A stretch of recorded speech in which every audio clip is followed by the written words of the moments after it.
Carlos's blood froze as he leaned close to the powerful CEO and whispered the words that would forever alter both their lives. "Ma'am, your coffee is poisoned." In that single moment of courage, the invisible janitor became the most important person in the room. Before we continue, don't forget to subscribe to the channel, like the video, and comment where in the world you're watching from. Let's go. The words slipped from his lips like a prayer, desperate and quiet enough that only she could hear. "Ma'am, your coffee is poisoned." Carlos Mendez straightened immediately, his janitor's uniform suddenly feeling too tight across his shoulders as the weight of what he'd just done crashed down on him. He'd crossed an invisible line, breaching the carefully maintained barrier between service staff and executives. Elena Vega's perfectly arched eyebrow rose slowly as she turned away from the boardroom table. The quarterly strategy meeting had paused momentarily as executives refilled their cups and checked their phones. The tension in the room had been palpable even before Carlos's whispered warning. Vistec's numbers were down for the third consecutive quarter, and the vultures were circling. "Excuse me," her voice was cool and controlled, but her eyes darted quickly to the steaming cup she'd been about to lift to her lips. Carlos swallowed hard. "Please, don't drink it," he murmured, keeping his voice low, eyes flicking nervously to the others in the room. "I saw someone put something in it when you stepped away." The boardroom of Vistec Industries gleamed with polished glass and chrome, the floor-to-ceiling windows offering a panoramic view of the city 60 floors below. Carlos didn't belong here. His domain was the corridors, bathrooms, and empty offices he cleaned when the important people had gone home. Yet here he was, frozen in place beside the most powerful woman in the building, having just accused someone in this room, someone with wealth and influence, of attempted poisoning. Elena's dark eyes narrowed as she studied him. Carlos felt sweat beading at his temples. He'd worked at Vistec for nearly 3 years without incident, head down, invisible except when something needed cleaning. A ghost moving through the gleaming hallways of power. Now every eye in the room was turning toward them, conversations halting mid-sentence. "Everyone, please give us the room," Elena suddenly announced, her voice carrying the unquestionable authority that had propelled her from junior analyst to CEO in under a decade. "We'll reconvene in 15 minutes. The executives exchanged glances. Some confused, others annoyed, but no one dared question her. Within moments, the room had emptied except for Elena, Carlos, and Elena's chief of security, Marcus Reed, who stood by the door with arms crossed, his expression stony. "Explain yourself," Elena said once the door closed, "and understand that making false accusations in this room has consequences." Carlos's hands trembled slightly. "I was emptying the trash cans. No one notices the cleaning staff, ma'am. I saw Mr. Harrington approach your cup when you stepped out to take that call. He looked around first, then took something from his pocket and sprinkled it in. It dissolved immediately." "James Harrington? My CFO." Elena's composure cracked for just an instant, disbelief flashing across her features. "Yes, ma'am." Carlos stared at the floor, already regretting his decision to speak up. If he was wrong, he'd be fired immediately. Even if he was right, he'd likely still be fired. Rich people didn't appreciate being reminded that the help was watching. "Why would you risk your job to tell me this?" Elena asked, her head tilting slightly. "You must know how this looks." Carlos thought of Sophia, his 8-year-old daughter waiting at the after-school program. Her smile when he picked her up was the brightest part of his day. The thought of losing this job, of not being able to keep a roof over her head or food on their table, made his stomach clench. "My daughter," he said simply. I couldn't watch someone be hurt if I could stop it. I have a daughter waiting for me to come home tonight. I'd want someone to do the same for her." Something in Elena's expression shifted. For just a moment, the calculating CEO gave way to something more human. She reached for her phone and tapped the screen a few times. "Marcus, I need the coffee cup analyzed immediately, and pull the security footage from this room for the past hour. Full confidentiality protocol." Marcus moved with practiced efficiency, producing an evidence bag from somewhere inside his suit jacket. Using a pen, He carefully pushed the suspect coffee cup into the bag and sealed it. And get me everything we have on Carlos Mendez. Employment file, background check, everything. Carlos felt the blood drain from his face. Mom, if you're telling the truth, Mr. Mendez, you have nothing to worry about. Elena cut him off. If you're lying, she left the sentence unfinished, the threat implicit. Marcus left with the coffee, and Elena gestured for Carlos to sit. He perched awkwardly on the edge of a chair that probably cost more than his monthly rent, feeling entirely out of place in his blue uniform. James Harrington has been with this company for 15 years, Elena said, pacing now. He manages our entire financial operation. He's a trusted advisor and a personal friend. I know how it sounds, ma'am. Carlos stared at his calloused hands. I know what I saw. The next 20 minutes passed in excruciating silence. Elena worked on her tablet, occasionally glancing at Carlos as if trying to solve a puzzle. Carlos sat motionless, mind racing through worst-case scenarios. Would he be arrested, sued for defamation? How would Sophia manage if something happened to him? The door opened, and Marcus returned, his expression grave. He handed Elena a tablet and whispered something in her ear. Her eyes widened as she reviewed whatever was on the screen. After a moment, she nodded sharply. Get security to Harrington's office, full lockdown, no one in or out, and tell Dr. Patel I need that analysis expedited. Preliminary results only. I need to know what we're dealing with. Marcus nodded and stepped out again. Elena turned to Carlos, her expression unreadable. The security footage confirms your account. Harrington did approach my cup. We're analyzing the substance now. Her voice was steady,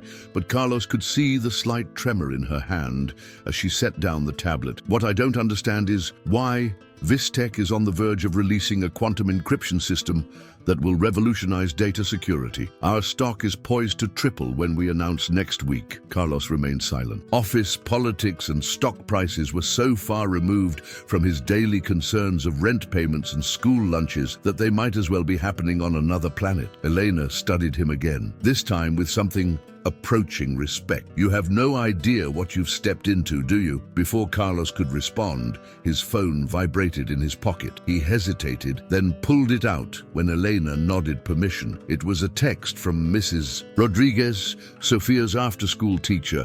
Program ending early today due to water main break. Please pick up Sophia by 4:30 p.m. Carlos checked the time. 3:45. Panic flared in his chest. The bus would take at least 45 minutes, and that was if he left immediately.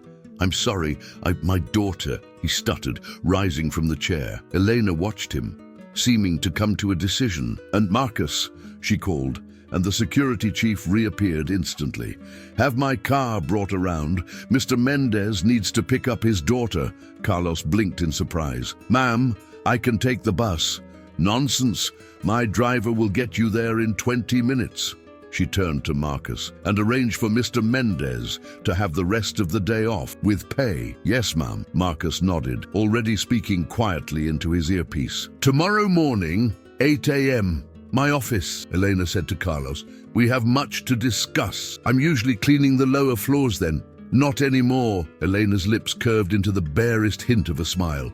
You've just been promoted. The phone on the conference table rang, and Elena answered it, her posture stiffening. I see. Thank you, Dr. Patel. She hung up and turned back to Carlos, her expression grim. It was thallium, a lethal dose. Slow acting, but ultimately fatal. She took a deep breath. You saved my life today, Mr. Mendez. Carlos stood frozen, the enormity of what had nearly happened and what he had prevented washing over him, all because he'd happened to be emptying trash cans at the right moment, all because he'd chosen to speak up when every instinct told him to stay invisible. Go get your daughter, Elena said softly. And Mr. Mendez. Thank you. As Carlos walked out of the boardroom toward the executive elevator, a space he'd only ever entered to clean, he felt the weight of unseen eyes. The other executives watched from conference rooms and offices, whispering behind glass walls, wondering how a janitor had gained the CEO's ear.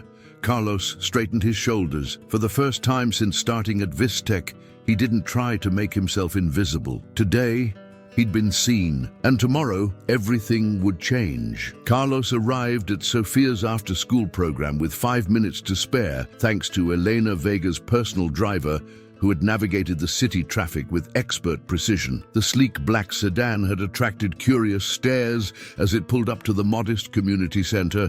Mrs. Rodriguez had raised her eyebrows in silent question when Carlos emerged from the vehicle, but he'd only shrugged, unable to begin explaining the bizarre turn his day had taken. "Daddy!" Sophia launched herself into his arms, her backpack bouncing against his chest. "We're making volcano models in science class. Mrs. Bennett says mine is the best one. Can we get the stuff to finish it tonight? Please." Carlos breathed in the scent of her strawberry shampoo, holding her tighter than usual. "Of course we can, Mija. Anything you need." On the bus ride home, he'd politely declined when Elena's driver offered to wait. Carlos tried to process everything that had happened. He'd saved the CEO's life. The CFO of Vistec had tried to murder her with poison. And tomorrow, Carlos was apparently reporting directly to Elena Vega's office instead of to the maintenance department. His mind kept circling back to the way the other executives had stared as he left the boardroom. Those looks hadn't been kind. Their apartment was on the 3rd floor of a weathered building in a neighborhood that was neither the worst nor the best the city had to offer. Carlos unlocked the door, grateful as always for the sanctuary of home, modest though it was. Photos of Sophia lined the walls, her first day of school, riding a bike, sitting on her mother's lap before Maria had succumbed to cancer 3 years ago. While Sophia spread her volcano project across the kitchen table, Carlos prepared dinner, his thoughts still turbulent. Why had James Harrington, a man who probably earned in a day what Carlos made in a month, tried to poison Elena Vega? What did it have to do with the quantum encryption system she'd mentioned? And what exactly did she mean by a promotion? He was stirring pasta sauce when his phone rang. Unknown number. "Mr. Mendez, this is Marcus Reed from Vistec Security." The chief's voice was as stern over the phone as it had been in person. "And is this a secure line?" Carlos almost laughed. "It's my cell phone. I guess it's as secure as that can be. I'll be brief then. Mr. Harrington has been taken into custody. The situation is complicated. Ms. Vega has instructed me to arrange security for you and your daughter tonight." Carlos nearly dropped the wooden spoon he was holding. "Security for us? Why would we need precautionary measure?" Marcus cut in. "We believe Mr. Harrington was not acting alone. 2 officers will be positioned outside your building tonight. Their plain clothes, no one will notice them. Just a precaution," he repeated, though his tone suggested otherwise. After hanging up, Carlos moved to the window and peered through the blinds. Sure enough, a nondescript sedan was now parked across the street, 2 figures barely visible inside. His heart raced. What had he gotten himself into? Sophia's excited voice pulled him back to reality. "Dad, I need the red food coloring for the lava and baking soda." "Coming right up, scientist." He forced a smile, determined not to let her see his worry. Later, after tucking Sophia into bed with promises of picking up more volcano supplies tomorrow, Carlos sat in the dim light of their small living room, scrolling through news sites on his phone. Nothing about Vistec or Elena Vega or an arrested CFO. Whatever was happening, it hadn't gone public. Yet, his phone buzzed with a text message. "Car will pick you up at 7:15. Bring your daughter if needed. We have a childcare center on site.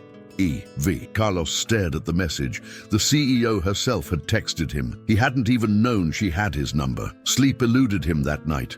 He tossed and turned, imagining worst-case scenarios. What if Harrington's accomplices came after him and Sophia? What if this was all some elaborate mistake and he'd be arrested tomorrow? What if he lost his job anyway? The security detail outside was both reassuring and terrifying. At precisely 7:15 the next morning, the same black sedan from yesterday waited outside his building. Sophia bounced excitedly beside him, thrilled by the unexpected adventure of riding in a fancy car instead of taking the bus to school. "Why are we going to your work, Daddy?" she asked as they settled into the plush leather seats. "I have an important meeting," Carlos answered, straightening his janitor's uniform. He hadn't been told to dress differently, and it was the only work clothing he owned. And they have a special place where you can wait for me, like a super cool daycare." The Vistec building looked different in the morning light, less intimidating somehow. despite what awaited him inside. The driver bypassed the usual employee entrance, taking them instead to the private executive garage beneath the building. Marcus Reed waited for them there, his expression unchanged from yesterday. Mr. Mendez, Miss Mendez, he nodded to each of them. This way, please. Sophia clutched Carlos's hand as they followed the security chief to a private elevator, one Carlos had never even seen before, let alone use. It required a key card and fingerprint scan to operate. The childcare center is on the 14th floor, Marcus explained as the doors closed. State-of-the-art facility for executives, children. Miss Martinez will take excellent care of your daughter. The childcare center looked like something out of a futuristic movie. Bright colors, interactive learning stations, and more technology than Carlos had ever seen in an educational setting. A warm, professional woman greeted Sophia and quickly engaged her with a group of children building what appeared to be a robot. She'll be fine, Miss Martinez assured Carlos.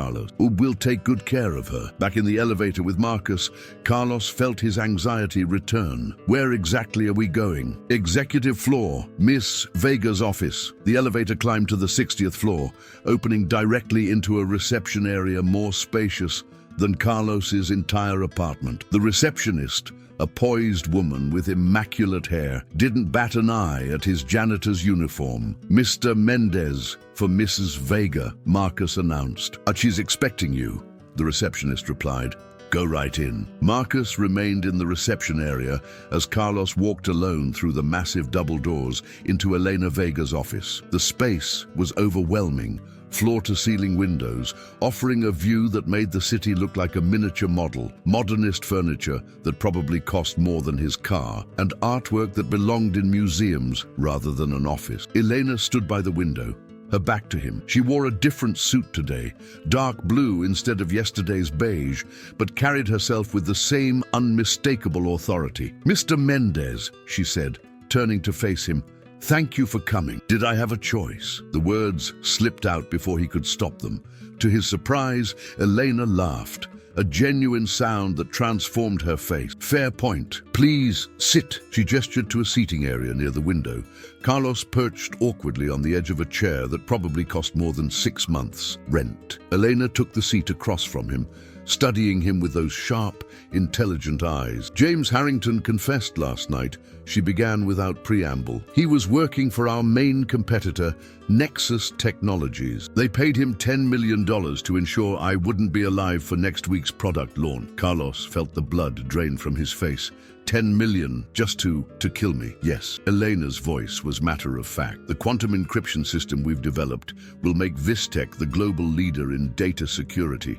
Nexus would be essentially obsolete overnight. Apparently, that justified murder in their mind. Are you okay? Carlos asked, the human question feeling strangely out of place in this sterile temple of corporate power. Elena's expression softened slightly. I am. Thanks to you, she leaned forward, which brings me to why you're here. I don't believe in coincidences, Mr. Mendez. You were in that room at exactly the right moment.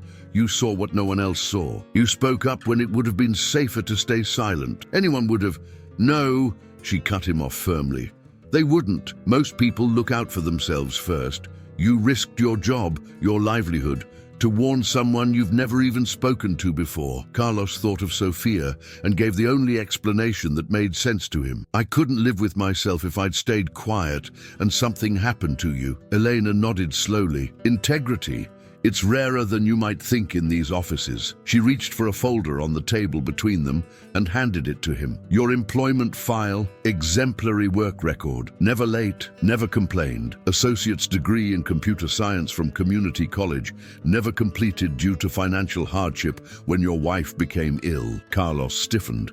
He hadn't known all that was in his file. Vistec needs people like you, Mr. Mendez. Not cleaning our offices, but working within them. I'm offering you a position in our security division, digital threat assessment. Your background in computer science, combined with your proven ability to notice what others miss, makes you uniquely qualified. Carlos stared at her, certain he had misunderstood.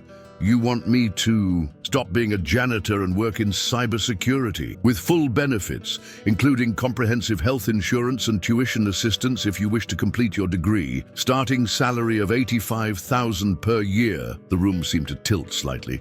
Carlos gripped the arms of his chair to steady himself. His current salary was just under $30,000. The difference was life-changing. Why? He managed to ask. You don't know me. I know enough, Elena replied. And frankly, after yesterday, I've realized I need people around me who see clearly and speak truth, regardless of position or politics. Too many yes men and climbers in this building. She leaned back. So, Mr. Mendez, what do you say? Carlos stared at Elena Vega, convinced he was dreaming. People like him didn't get opportunities like this. Janitors didn't suddenly become cybersecurity professionals. Single fathers living paycheck to paycheck didn't see their salaries nearly triple overnight. His voice faltered. I don't know what to say. Yes, would be appropriate, Elena replied, the hint of a smile playing at her lips. But I never finished my degree. I haven't coded in years. I'm not qualified. Mr. Mendez, Elena's tone was firm, but not unkind. You showed remarkable observational skills and courage yesterday. The technical aspects can be learned. Integrity and character cannot. Carlos thought of Sofia, a better apartment in a safer neighborhood. No more choosing between new school shoes and paying the electric bill. Health insurance that would cover her asthma medication without draining their savings. Yes, he said finally. Thank you. I accept. Elena nodded, satisfied. Good. Marcus will handle your onboarding today. You'll start in information security under Director Amara Chen. She's expecting you. She stood, signaling the end of the meeting. One more thing. Mr. Mendez, the situation with Harrington and Nexus Technologies remains confidential. We're working with federal authorities, but publicly, Harrington has simply resigned for personal reasons. I understand, Carlos said, rising as well. No, I hope you do. Elena's expression was unreadable. Corporate espionage is a dangerous game.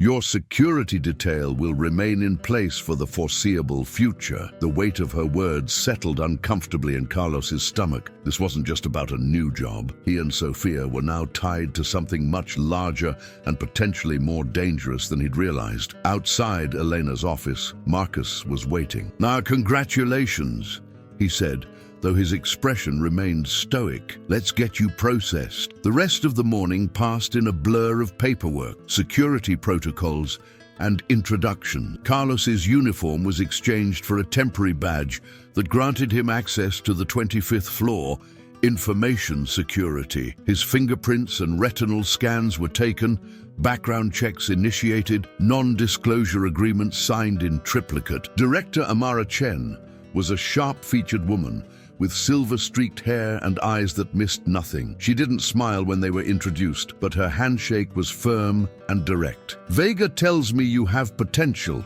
she said, assessing him frankly. We'll see. You'll shadow Raj Patel for the first month, learn our systems, our protocols. If you have questions, ask. If you're confused, say so. False confidence gets people killed in this department. Raj Patel turned out to be a lanky 20-something with an easy smile and a seemingly boundless enthusiasm for cybersecurity. So you're the janitor who saved the boss, he said, as he showed Carlos around the department's labyrinthine array of workstations and server rooms. Legendary, man. Absolutely legendary. It wasn't. I just happened to be there, Carlos replied uncomfortably. Don't downplay it, Raj insisted. Half this building would have looked the other way, even if they had noticed. Corporate politics, you know. Everyone climbing over each other to get to the top. By lunchtime, Carlos's head was spinning with new information. Raj had walked him through basic security protocol, showed him the monitoring systems that tracked potential digital threats, and introduced him to a dozen colleagues whose names he'd already forgotten. Let's grab lunch, Raj suggested. Cafeteria on 40 is decent, not as good as the executive dining room, but miles better than the ground floor cafe. In the elevator, Carlos suddenly remembered, I need to check on my daughter, he said. She's in the childcare center. No problem.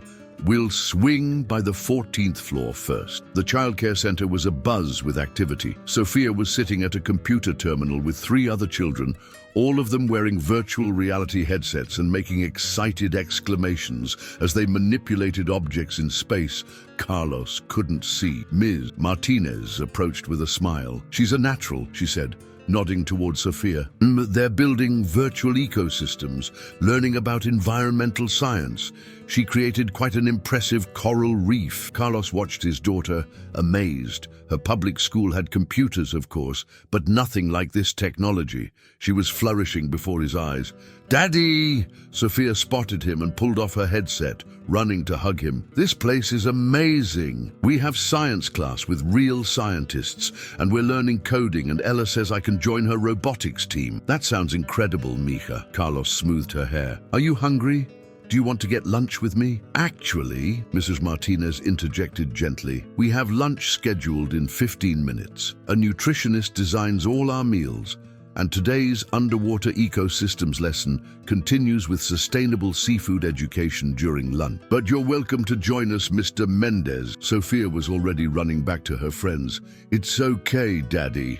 I want to stay with my team. We're almost finished with our reef." Carlos felt a strange mixture of pride and loss. She was adapting faster than he was. "She'll be fine," Rudge assured him as they headed to the cafeteria. "That center is better than most private schools. Executives, kids get the best of everything.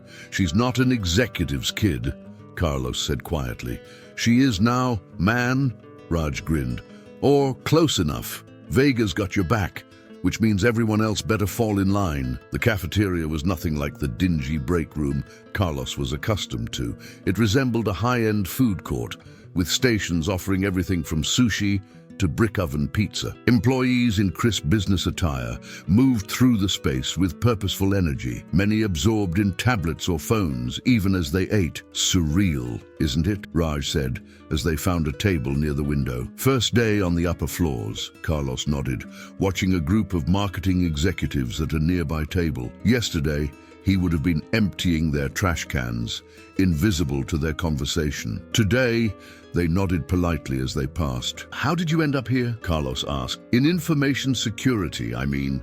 Traditional route, computer science degree, internship, worked my way up," Raj shrugged. "Not nearly as exciting as your story. Speaking of which, the rumor mill is already churning. Half the building thinks you're Elena Vega's secret lover." Carlos choked on his water. "What? That's ridiculous." "Hey, I'm just telling you what people are saying. Janitor gets special meeting with CEO. Emerges with promotion to information security. People are going to talk." We're not," Carlos sputtered. Raj laughed. "Relax, man. I know the truth. Well, parts of it anyway. Chen briefed me that you spotted a security concern, and Vega was impressed. The details are above my pay grade." After lunch, they returned to the information security floor for Carlos's first training session. Raj set him up at a workstation and began walking him through the company's digital threat assessment protocols. "Basically, we're the first line of defense," Raj explained. "We monitor for unusual access patterns, attempted breaches, phishing campaigns, the works. Most of it is automated, but the human element, being able to spot what doesn't look right, that's where we add value." Carlos thought of the coffee cup, of noticing Harrington's furtive movements when no one else did. Maybe this wasn't so different after all. The afternoon passed quickly, Carlos's mind fully engaged in learning the complex systems that protected Vistec's digital assets. By 5 o'clock, his brain felt saturated, unable to absorb any more information. "That's enough for today," Raj said, noticing Carlos's fatigue. "Same time tomorrow, we'll dive deeper into network monitoring." Carlos collected Sophia from the childcare center, where she seemed reluctant to leave. "Can I come back tomorrow?" she asked, as they rode the elevator down to the executive garage, where Eleanor's driver waited to take them home. "Yes, Mija, this is where we come now." The words felt strange in his mouth, the reality still not fully settled in his mind. On the ride home, Sophia chattered excitedly about her day, the virtual reef she'd built, the friends she'd made, the robot they were planning to construct tomorrow. Carlos listened, his heart full. Whatever dangers this new position might bring, seeing his daughter this happy made it worth the risk. The security detail was still in place outside their apartment building, the same nondescript sedan with 2 watchful occupants. Carlos nodded to them as he and Sophia went inside. "Why are those men always sitting in that car, Daddy?" Sophia asked, her observational skills clearly inherited from her father. "They're keeping an eye on things," Carlos answered carefully, "making sure everything's safe because of your new job." Sophia was too perceptive for vague answers. "Yes, Mija, some jobs are very important and they need extra protection." Sophia considered this, then nodded solemnly. "I'm glad you have an important job now, Daddy." As they climbed the stairs to their apartment, Carlos realized they wouldn't be living here much longer. With his new salary, they could afford something better, closer to Vistec, in a neighborhood with parks and good schools. Another change in a day full of changes. Their apartment seemed shabbier than usual after the gleaming opulence of Vistec. Carlos moved around the small kitchen, preparing dinner while Sophia worked on homework at the table. The familiar routine felt comforting after a day that had upended nearly everything else in their lives. His phone buzzed with a text message, "Unknown number again. Security team changing shifts at 8 p.m. New officers will be in a blue sedan. Do not open door for anyone. If there's an emergency, call this number immediately." Carlos stared at the message, reality crashing back. This wasn't just about a better job and better opportunities. There were people who had paid millions to have Elena Vega killed, people who might not be happy that their plan had failed, people who might now see Carlos Mendez as a problem to be solved. Over the next 2 weeks, Carlos settled into a routine that still felt like someone else's life. Each morning, Elena's driver would collect him and Sophia, delivering them to the gleaming Vistec tower. Sophia would bound happily to the childcare center, while Carlos would take the elevator to the 25th floor, where Raj continued his intensive training in the company's cybersecurity protocols. The security detail remained a constant presence outside their apartment building. Carlos had learned their names, Jensen and Alvarez for the day shift, Kowalski and Washington at night. Elena had insisted the protection was necessary until the full extent of the conspiracy was uncovered. Nexus Technologies denies any involvement, she had told him during one of their now regular briefings. They claim Harrington acted alone, perhaps hoping for a reward after the fact. We don't believe them. Carlos was adapting to his new role faster than he'd expected. The programming skills he'd learned in community college came back quickly, and his natural attention to detail made him adept at spotting anomalies in network traffic. Director Chen had even nodded approvingly at his work the previous day, the closest thing to praise anyone ever received from. But not everyone at Vistec welcomed his meteoric rise. The whispers followed him through the hallways, echoed in the cafeteria, lingered in elevator rides. He just appeared out of nowhere. Vega's pet project probably blackmailed his way in. Most painful were the suspicious glances from the maintenance staff, his former colleagues who now viewed him as either a traitor or a fraud. Miguel, who had worked alongside him for 3 years,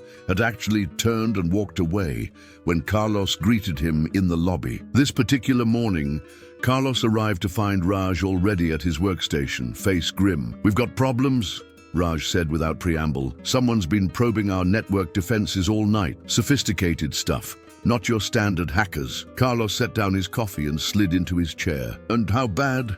"They haven't breached anything critical yet, but they're mapping our architecture, looking for weak points." Raj pulled up a visualization of the attack patterns. Director Chen called an emergency meeting for 9 a.m. The information security conference room was tense when Carlos arrived. Director Chen stood at the head of the table, her usual composure fractured by dark circles under her eyes and a tightness around her mouth. "And as of 0300 hours this morning, we've been under sustained digital attack," she announced as soon as the team was assembled. "The patterns match known Nexus Technologies strategies, though of course everything is being routed through proxies and shell servers. Carlos's stomach tightened. Nexus, the company that had allegedly paid for Elena to be poisoned. Now they were trying to breach Vistech's digital defenses. Is this about the quantum encryption system? He asked. Chen's eyes flicked to him, surprised. Yes, the official launch is in 5 days. If they can access our servers and steal the underlying algorithms, they could claim parallel development, potentially costing us billions. Or sabotage the system to make it appear flawed, added Raj. Destroying consumer confidence before we even launch. Chen nodded grimly. Yushen, we're implementing protocol blackout. All development servers are being physically disconnected from external networks. Core team members are being moved to secure locations. She looked directly at Carlos. That includes you, Mendez. Miss Vega specifically requested you be brought into the inner circle on this. Carlos blinked in surprise. Me? But I've only been here 2 weeks. Apparently she trusts your eye for detail, Chen replied, a hint of something resentment in her tone. You'll report to conference room A on the executive floor at noon. Pack for several days away from home. Carlos felt the blood drain from his face. My daughter. Arrangements have been made for her as well. Chen cut him off. Ms. Vega has thought of everything. As usual, as the team dispersed to their assignments, Raj caught up with Carlos in the hallway. Inner circle? Seriously? He shook his head in disbelief. Do you have any idea how unusual this is? Some people work here for decades without getting this kind of access. I don't understand it either, Carlos admitted. I'm still learning the basic systems. Well, someone up there likes you. Raj glanced around and lowered his voice. Be careful, though. Not everyone's happy about your rapid rise.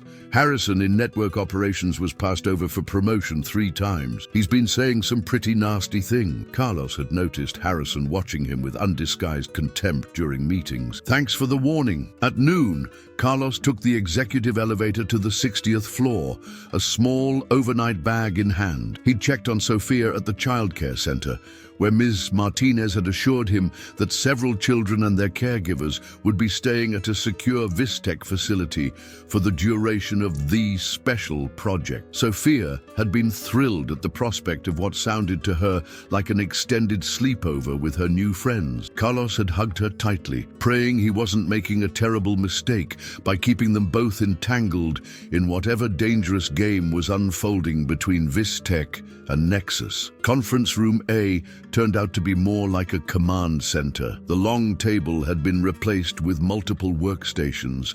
Digital displays covered the walls, showing everything from stock tickers to network diagnostics to security camera feeds from throughout the building. Elena Vega stood in the center of the activity, issuing directives to a team of executives and security personnel. She spotted Carlos and beckoned him over. Mr. Mendez, thank you for joining us. Her tone was formal, but there was a warmth in her eyes that Carlos had come to recognize. This is our core response team. Everyone, this is Carlos Mendez from Information Security. A dozen pairs of eyes assessed him with varying degrees of curiosity and skepticism. Carlos recognized a few faces from the news.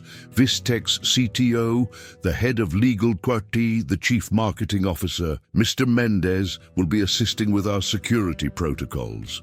Elena continued smoothly. He has a unique perspective that I believe will be valuable. A tall man with silver hair and an expensive suit that screamed executive stepped forward. With all due respect, Elena, we're 5 days from the most important product launch in company history, under active attack from our main competitor, and you want to bring in a janitor. The room went silent. Carlos felt his face burn. Oh, but that's enough, Richard. Elena's voice was quiet, but carried the unmistakable edge of command. Mr. Mendez is now a member of our information security team, and he's here at my request. A member for all of 2 weeks, Richard pressed. Meanwhile, we have seasoned professionals with decades of experience who failed to notice when our CFO was planning to murder me. Elena cut in sharply. Mr. Mendez did not. That's precisely the kind of observational skill we need right now. Richard's jaw tightened, but he stepped back without further comment. Elena turned to the group. As you all know, we believe Nexus Technologies is behind both the attempt on my life and the current cybersecurity attacks. Their desperation suggests our quantum encryption system is everything we've claimed, a genuine revolution in data security that will render their products obsolete. She moved to one of the wall displays, bringing up a calendar. The product launches Thursday at the International Cybersecurity Conference. We have reason to believe Nexus may attempt something more dramatic than digital attacks before then. Such as, asked the head of legal card, a stern-looking woman with close-cropped grey hair, physical sabotage, corporate espionage, another attempt on key personnel. Elena's gaze swept the room, which is why we're implementing full lockdown protocols. Everyone in this room will be staying in the secure residences on the 58th floor until after the launch. All communications are encrypted. All movements within the building are tracked. No one enters or leaves without my direct authorization. Murmurs rippled through the group. Carlos felt a cold weight settling in his stomach. This was far beyond what he'd signed up for. Ms. Vega, he said quietly, when the briefing concluded and people began moving to their assigned stations. I'm not sure I belong here. I don't have the experience these people have. Elena studied him for a moment. Walk with me, Mr. Mendez. She led him into a small adjacent office and closed the door. Do you know why I insisted you be part of this team? No, Carlos admitted. I keep asking myself the same question. Because you saw what no one else saw. Elena's expression was intent. Everyone in that room has advanced degrees, decades of experience, and salaries that would make your head spin. Yet not one of them spotted a traitor in our midst for over a year. You did. In an instant. That was different. I was just in the right place. It wasn't different, she insisted. It's a gift. You see pattern, anomalies, things that don't belong. Right now, Nexus is trying to find a way into our systems, and they'll be looking for conventional vulnerabilities. I need someone who can spot the unconventional. Carlos considered her word. He'd always had an eye for detail, noticing when something was out of place or didn't quite fit. It was what had made him good at his community college courses, good at caring for Sophia, and yes, even good at being a janitor. I'll do my best, he said finally. Eleanor nodded, satisfied. Good. Now, there's someone I'd like you to meet. She opened the door and beckoned to a young woman who'd been waiting outside. This is Zoe Chen, Director Chen's daughter, and our lead quantum encryption developer. Zoe Chen looked barely out of college, with bright blue streaks in her dark hair and a collection of coding-related pins on her messenger bag. She offered Carlos a quick, assessing glance and a firm handshake. So you're the janitor who saved my godmother, she said bluntly. Carlos blinked in surprise. Your godmother? Elena and my mother have been friends since MIT, Zoe explained. Practically family. Elena smiled slightly. Zoe is the genius behind our quantum encryption breakthrough, and for the next 5 days, your primary assignment is to keep her safe. Carlos tried not to look overwhelmed as he followed Zoe Chen to her workstation in the corner of the command center. The young woman moved with casual confidence through the sea of executives and security personnel, seemingly unbothered by the tense atmosphere. So, you're my new bodyguard, she said, dropping into a chair and gesturing for Carlos to take the one beside her. Not what I expected. I'm not exactly what I expected either, Carlos admitted. 2 weeks ago, I was cleaning bathrooms on the 3rd floor. Zoe's expression softened slightly. I heard about what happened with Harrington. That took guts. Carlos shrugged uncomfortably. He was still adjusting to being known for something other than being invisible. I just did what anyone would do. No, Zoe said, her tone suddenly serious. Most people wouldn't. That's why Elena trusts you. She turned to her workstation, fingers flying across the keyboard. And it's why I'm going to show you something almost no one else has seen. The screen in front of them, filled with lines of code so complex, it made Carlos's head spin. Equations and algorithms, far beyond his community college training, scrolled past. This is it, Zoe said quietly. The quantum encryption system. 3 years of my life. Carlos stared at the screen, understanding perhaps one symbol in 20. I'm not sure what I'm supposed to be looking for here. You're not looking for anything in the code, Zoe clarified. You're looking for anything unusual around me, around the team, around this room. Anyone acting strange, asking odd questions, showing up where they shouldn't be. She glanced around the busy command center. Nexus has already tried to kill Elena. They've tried hacking our systems. They're getting desperate. And you think they might come after you next? Carlos concluded. I'm the only person who fully understands how the system works, Zoe said matter-of-factly. The rest of the team built components based on my specifications, but I'm the only one who sees the complete picture. If something happened to me before Thursday, the launch would fail. Carlos finished the thought. Zoe nodded. Or worse, it would go forward with a fatal flaw that no one else would catch until it was too late. Nexus would win either way. The weight of Carlos's assignment suddenly felt much heavier. He wasn't just observing for anomalies. He was potentially the last line of defense protecting a revolutionary technology and the brilliant young woman who had created it. I'll do my best, he promised, echoing the words he'd spoken to Elena earlier. Good. Now let me show you what an actual attempt to breach our security looks like. Zoe pulled up another screen, showing a visualization of network traffic. See these patterns? They've been probing our firewall all morning, looking for vulnerabilities. Carlos leaned closer, his eyes tracking the colorful flows of data across the screen. There was something oddly familiar about the patterns, something that reminded him of... Wait, he said suddenly. Go back to that last sequence. Zoe raised an eyebrow but complied, scrolling back through the logs. There, Carlos pointed. That's not an external attack. The timestamp shows it originated from within our network. Zoe frowned, fingers dancing across the keyboard as she dug deeper into the logs. You're right. It's coming from the 42nd floor. That's financial operations. Could it be a compromised workstation? Carlos asked. Maybe, but these are sophisticated queries, not something a typical malware package would execute. She pulled up more data. The user credentials belong to Harrison Wells, Network Operations. Carlos felt his stomach drop. Harrison, the man Raj had warned him about, the one who had been watching him with contempt. I need to tell Director Chen, Zoe said, reaching for her phone. Wait, Carlos placed a hand on her arm.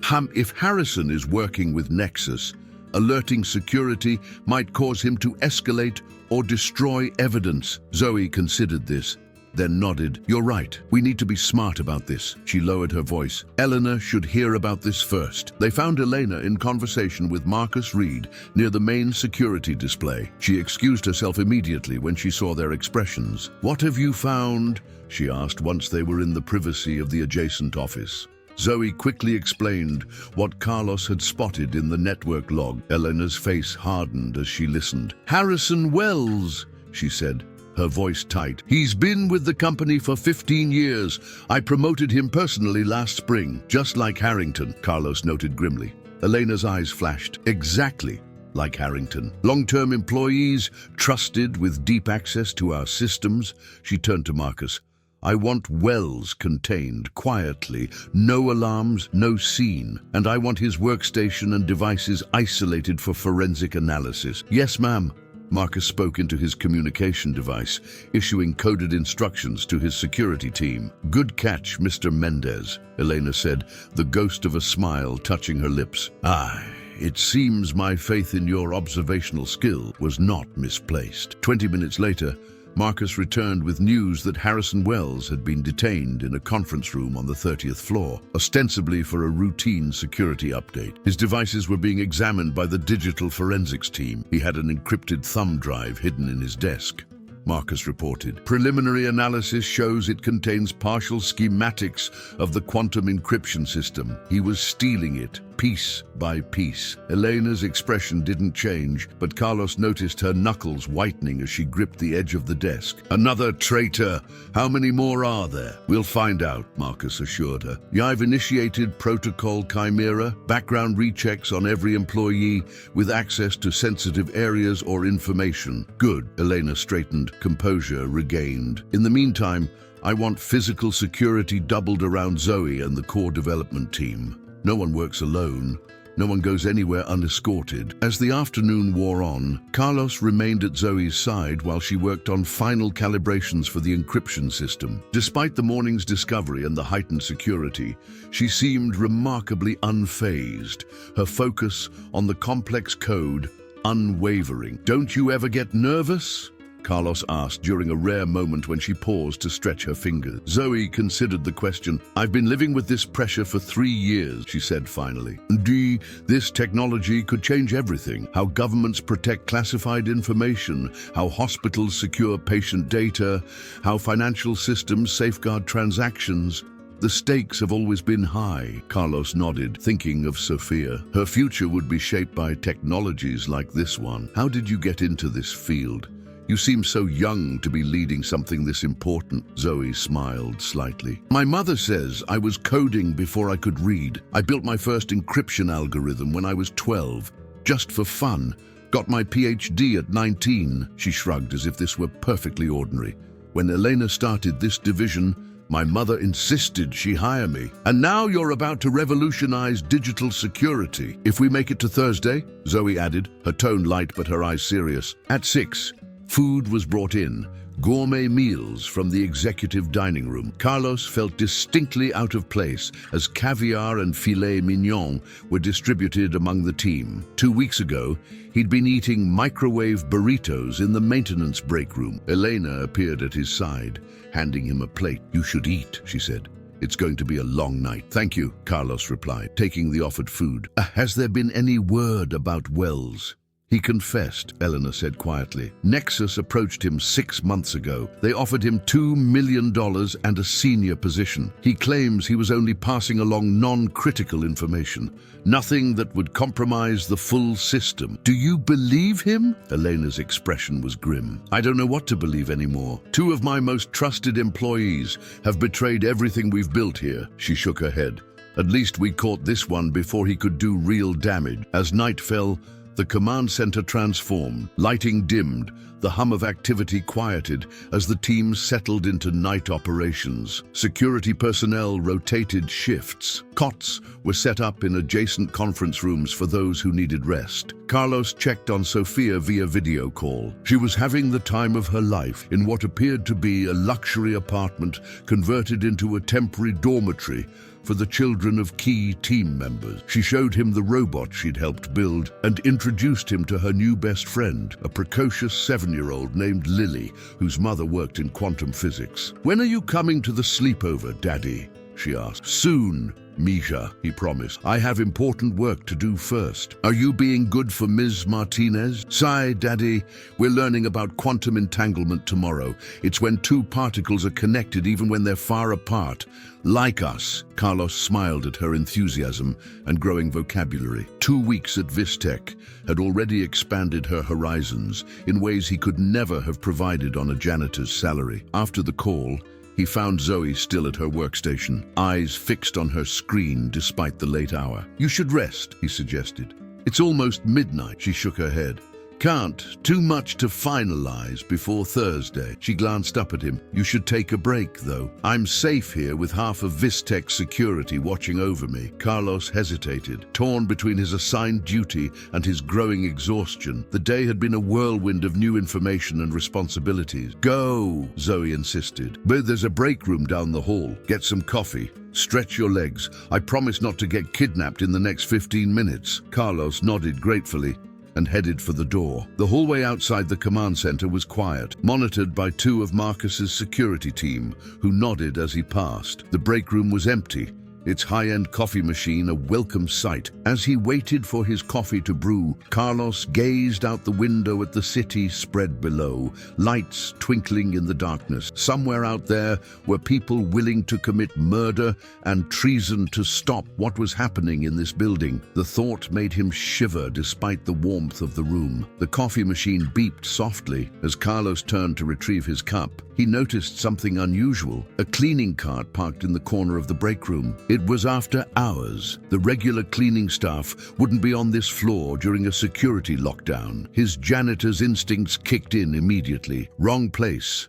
wrong time. The hairs on the back of his neck stood up. Carlos froze, coffee forgotten.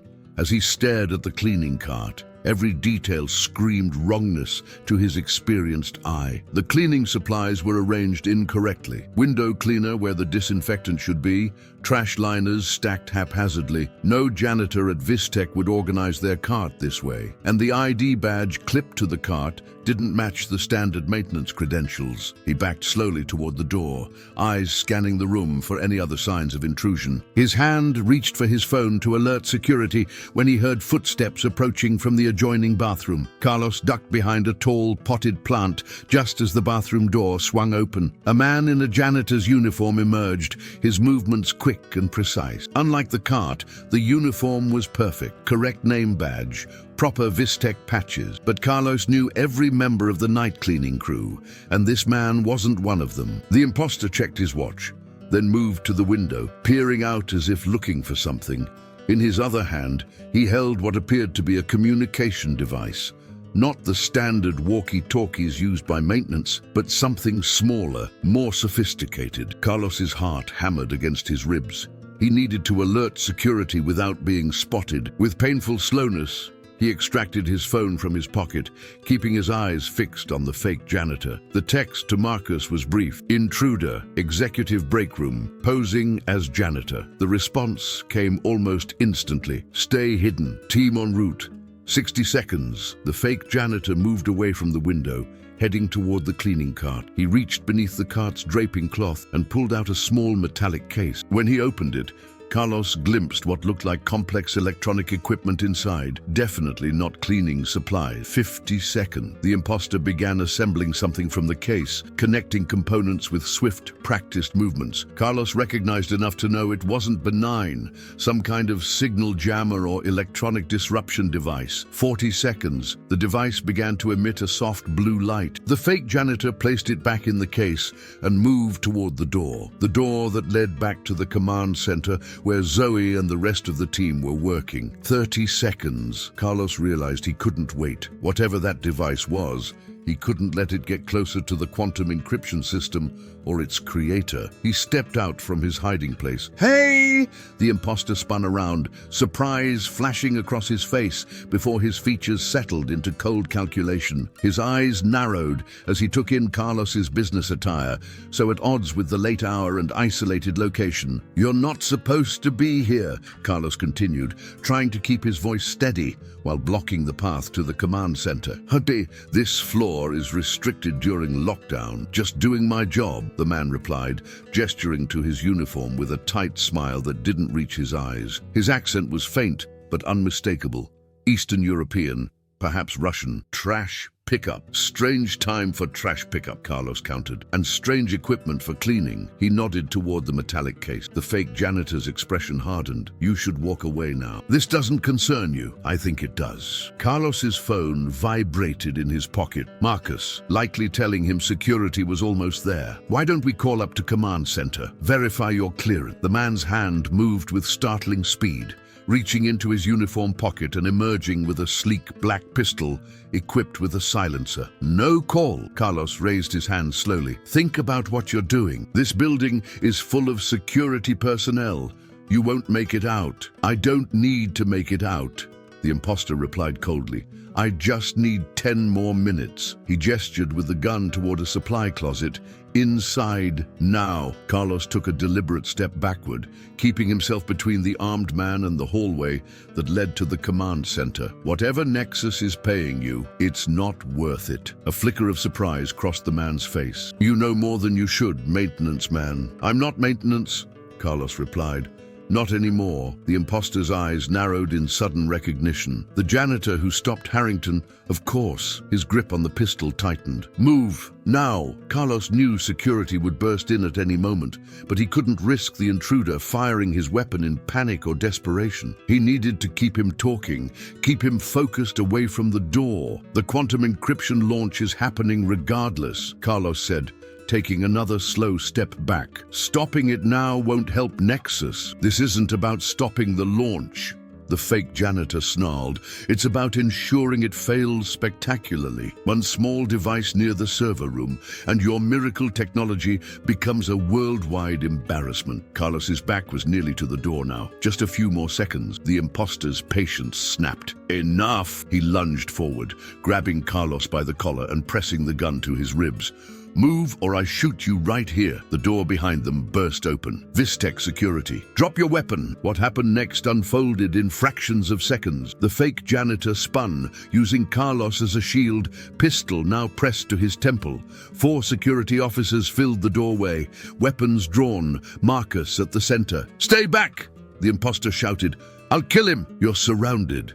Marcus replied calmly. There's no way out. The gun pressed harder against Carlos's head. I only need access to the command center. Give me that, and he lives. Carlos met Marcus's eyes over the imposter's shoulder and saw the security chief give an almost imperceptible nod. In that moment, Carlos remembered his training from Director Chen, a basic self-defense course all information security personnel were required to take. With a sudden, violent motion, Carlos dropped his weight, twisting to the side and striking upward at the imposter's wrist. The gun discharged with a muffled thwack, the bullet embedding itself in the ceiling. In the next instant, Marcus and his team were on the intruder, tackling him to the ground and disarming him with practiced efficiency. Carlos stumbled backward, heart racing, adrenaline coursing through his veins. His ears rang from the proximity of the gunshot. Marcus appeared at his side, steadying him. Are you hit? Carlos shook his head, unable to form words for a moment. Good work, Marcus said, genuine respect in his tone. That was quick thinking. The imposter was being zip-tied and searched, his face pressed against the floor. One of the security officers had opened the metallic case and was carefully examining the device inside. Some kind of signal disruptor. The officer reported. Sophisticated, military grade. Marcus nodded grimly. Bag it for analysis and get him to containment. He turned back to Carlos. You need to tell me exactly what happened. As Carlos recounted the encounter, a commotion erupted from the hallway. Elena and Zoe burst into the room, flanked by more security personnel. What's going on? Elena demanded. The alarms. She stopped short when she saw the imposter being hauled to his feet. Another infiltration. Thanks to Mr. Mendez, it was stopped before it began. Marcus replied. He spotted the intruder and kept him occupied until we arrived. Elena's eyes met Carlos's, a complex mixture of emotions flashing across her face. Relief, gratitude, and something harder to define. Are you all right? Fine, Carlos managed, though his voice sounded distant to his own ears. He was trying to plant some kind of device near the command center. Zoe moved closer to examine the confiscated equipment, her expression darkening. This is a quantum field disruptor. It would have destroyed any quantum encryption calculations within 50 meters. She looked up, face pale. It would have rendered our entire system useless and made it look like a fundamental flaw in the technology itself. The ultimate sabotage, Elena concluded. The technology would be discredited before it even launched. Carlos thought about what the imposter had said. He mentioned it wasn't about stopping the launch, but making it fail publicly. Elena's jaw tightened. Maximum damage to our reputation. Nexus would emerge as the cautious, reliable alternative. The security team finished removing the imposter and his equipment. Marcus approached with a small evidence bag containing the fake janitor's ID badge and communication device. We'll get everything we can from him, he assured Elena.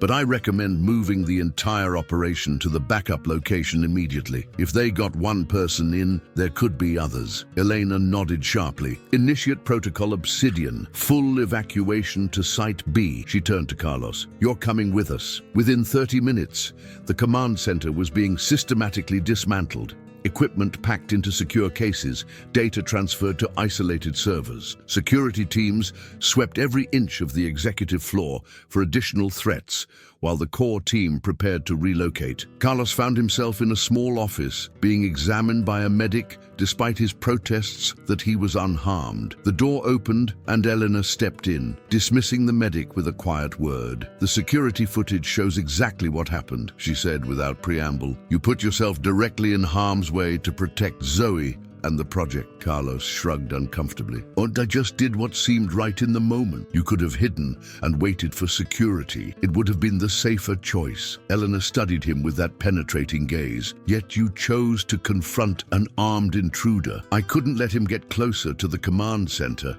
Carlos explained simply. Too much was at stake. Elena nodded slowly. 3 weeks ago, you were emptying trash bins. Tonight, you may have saved the most important technological breakthrough of the decade. A small smile touched her lips. I believe I made the right decision in bringing you on board, Mr. Mendez. Before Carlos could respond, Zoe appeared in the doorway. The transport's ready, she announced.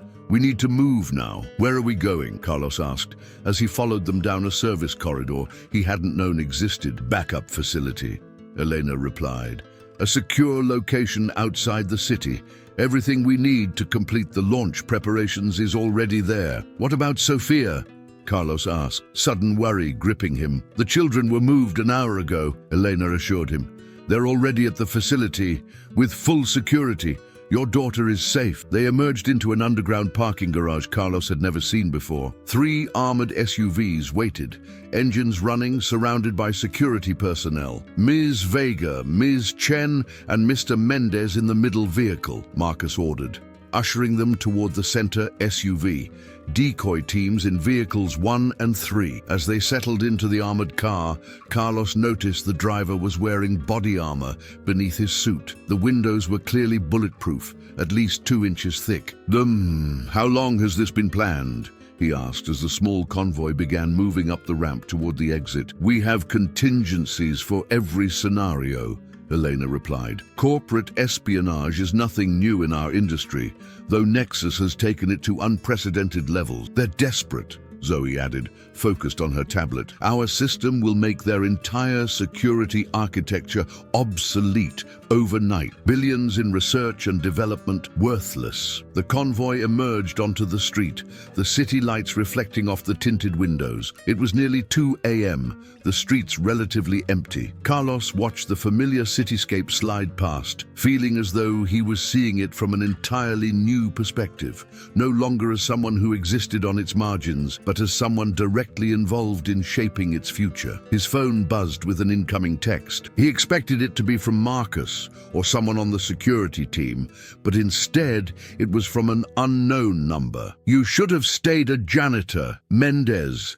Some messes can't be cleaned up. Carlos stared at the text message, his blood running cold. He showed it to Marcus, who immediately took the phone, his expression grim. New device for you at the safe house, the security chief said, slipping Carlos's phone into an electronic isolation bag. And this one's compromised. Elena leaned across to read the message, her face hardening. They're trying to intimidate you. It's working, Carlos admitted, thinking of Sophia. The thought of her being caught in the middle of this corporate war made his stomach twist. We've dealt with threats before, Elena assured him, though her eyes betrayed her concern. The safe house has military-grade security. No one gets in without clearance. The convoy traveled for nearly an hour, leaving the city behind and heading into the surrounding hills. Eventually, they turned onto an unmarked road that wound through dense forest. After passing through 3 separate security checkpoints, they arrived at what looked like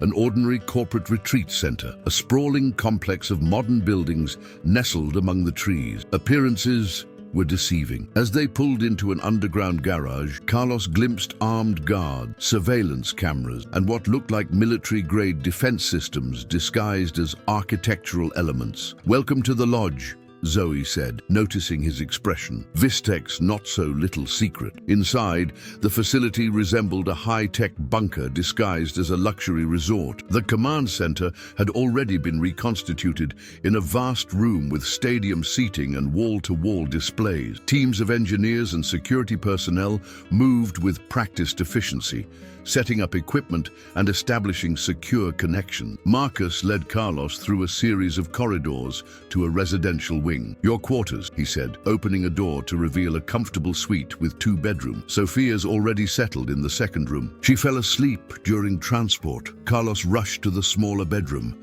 Sophia lay curled up under a colorful comforter, her breathing deep and even, clutching the stuffed elephant she'd had since she was a toddler. Relief washed over him. Whatever happened, whatever threats came his way, his daughter was safe. There's a full security team dedicated to the children's wing, Marcus explained quietly as they returned to the main room. No one unauthorized gets near them. Thank you, Carlos said, the words inadequate for the gratitude he felt. Get some rest, Marcus advised. Briefing at 0700. New secure phone on the table. Only internal communications for now. Left alone, Carlos sank onto the edge of the bed, exhaustion suddenly overwhelming him. 24 hours ago, he'd been an information security trainee. Now he was in a fortified compound, having just faced down an armed assassin, with unknown enemies sending him death threats. Despite his exhaustion, sleep proved elusive. His mind kept replaying the confrontation with the fake janitor, the cold metal of the gun pressed against his temple. If security had been a minute later, his new phone buzzed with a message from Zoe. Can't sleep either. Coffee in the main kitchen if you want company. The kitchen turned out to be a spacious, modern affair that wouldn't have looked out of place in a luxury apartment. Zoe sat at the counter, her tablet in front of her, a steaming mug in her hands. I figured you'd be wired too, she said as he entered. First gunfight and all. Is this normal for you? Carlos asked, accepting the coffee she poured him. Armed intruders, secret compounds, death threats. Zoe considered the question. Not normal exactly, but not unexpected either. She gestured around them. This facility exists for a reason. Industrial espionage isn't new, but the stakes keep getting higher. These don't feel like stakes anymore, Carlos said. They feel like lives, real people. That's because they are. Zoe's expression was somber. My mother has been warning about this for years. As technology becomes more valuable, the lengths people will go to steal or sabotage it increase proportionally. Carlos thought about the text message. How did they get my number? Probably from Harrison Wells or someone else inside Vistech working for Nexus, Zoe reasoned. They've clearly had people embedded in our organization for months. Maybe years. The realization was chilling. People he'd worked alongside, perhaps even cleaned up after, had been part of a conspiracy that had nearly resulted in murder. Why are you doing this? He asked suddenly. You're brilliant, young. You could work anywhere, do anything. Why stay in a situation this dangerous? Zoe smiled faintly. The same reason you confronted an armed intruder instead of hiding, because it matters. She took a sip of her coffee. Me, this encryption system isn't just about Vistech's bottom line.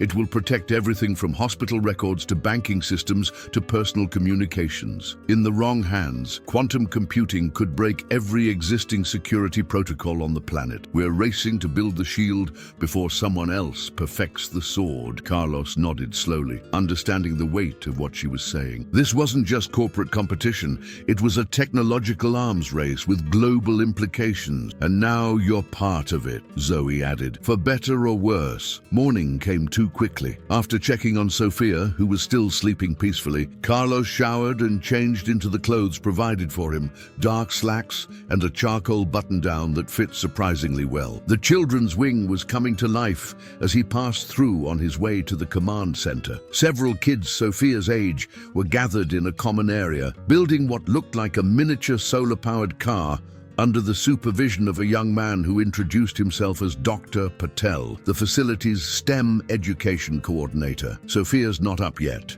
Dr. Patel explained, but we'll make sure she gets breakfast and joins the morning activities. The children are working on renewable energy projects today. Carlos thanked him, marveling again at the resources being deployed not just for security, but for the children's enrichment. Sophia would learn more here in a few days than she might in a month at her regular school. The command center was a hive of activity when he arrived. Elena was at the center of it all, issuing directives with calm authority. She beckoned Carlos over as soon as she spotted him. Our guest had an informative night, she said without preamble. The man you encountered is Alexei Petrov, former Russian intelligence, now a private contractor for Nexus Technologies. He's given us names of his Nexus contacts.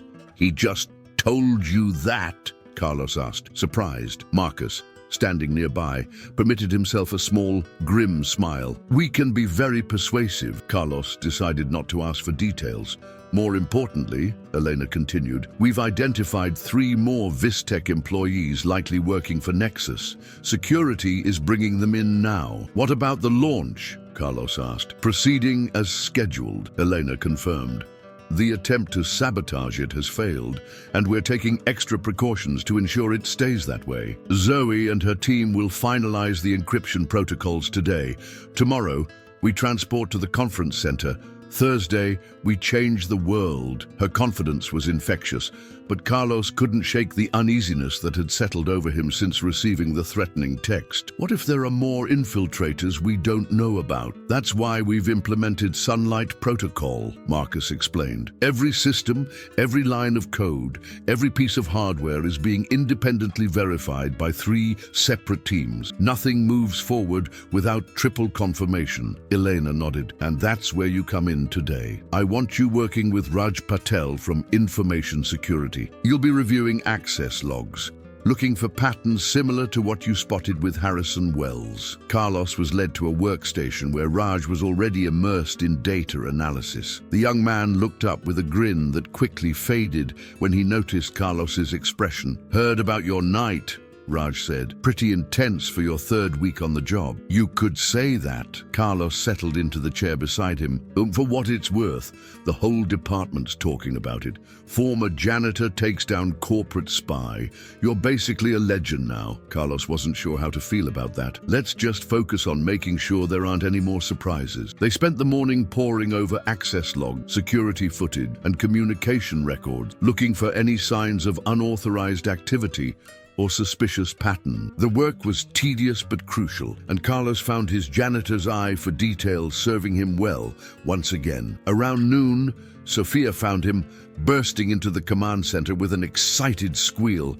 Daddy, we made a solar car and mine went the fastest. Carlos scooped her up, momentarily forgetting the high-stakes environment around them. That's amazing, Mija. You're a regular engineer. Elena approached, smiling at the child's enthusiasm. I see our future scientist is enjoying the facilities. It's the best school ever, Sophia declared. Dr. Patel says I have aptitude for engineering. She pronounced the word carefully, clearly proud of this new addition to her vocabulary. He's absolutely right, Elena agreed solemnly. Nazu, perhaps you'd like to see what your father is working on. With Sophia perched on his lap, Carlos explained in simple terms how they were looking for patterns in the data, like finding hidden pictures in a complex puzzle. She listened with wide-eyed interest before declaring that it looked kind of like my coding class, but more boring. Elena laughed, a genuine sound that momentarily lightened the tense atmosphere of the command center. Out of the mouths of babes,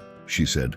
Sometimes we do get so caught up in the details that we miss the bigger picture. After Sophia returned to the children's wing, Eleanor lingered by Carlos's workstation. She's remarkable, she observed. Bright, curious, fearless. She gets that from her mother, Carlos said softly. Maria was never afraid of anything. Elena's expression softened with understanding. But you've done an extraordinary job raising her on your own. I try, Carlos replied simply. Everything I do is for her, including confronting armed intruders. There was no judgment in Elena's tone, only genuine curiosity. Carlos considered the question. That was different. In that moment, I wasn't thinking about Sophia. I was thinking about Zoe, about the project, about all the people counting on this technology. He met Elena's gaze. And I guess I was thinking about the bigger picture. A small smile touched Elena's lips. Perhaps you and your daughter have more in common than you realize? Their conversation was interrupted by a commotion at the main entrance to the command center. Marcus hurried in, his expression grave, followed by several security officers escorting a disheveled man in handcuffs. Carlos recognized him immediately.